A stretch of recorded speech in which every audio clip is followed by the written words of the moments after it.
Ahmedabad municipal નોકર મંડળ દ્વારા તારીખ 1/9/2025ના રોજ કમિશનર સાહેબને 19 મુદ્દાનો આવેદનપત્ર આપેલ છે. તેમજ સ્ટેન્ડિંગ કમિટી સરકારી ચૂંટાયેલ આગેવાનો દરેકને આવેદનપત્ર તેમજ મૌખિક રજૂઆતો કરી હતી. તારીખ 18/9/2025ના રોજ તમામ ખાતાના કર્મચારીઓ અન્ય યુનિયન દ્વારા આશરે 15,000મી 18,000 સંખ્યાથી સારંગપુર બાબા આંબેડકરથી મ્યુનિસિપલ કોર્પોરેશન સુધી મહારેલી કરી હતી. પ્રતિક ઉપવાસ પણ કર્યા. કાળો કેસ પહેરીને વિરોધ પ્રદર્શન કર્યું.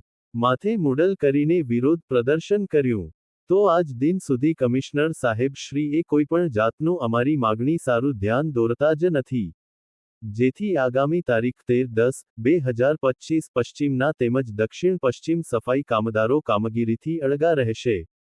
તેમજ તારીખ 14/10/2025ના રોજ 7 ઝોન જરૂર પડે તો બંધ કરીશું. મહેન્દ્ર ચૌહાણ, નવરંગપુરા. Report Dineshbhai Sagathiya, Ahmedabad Dastak news 24.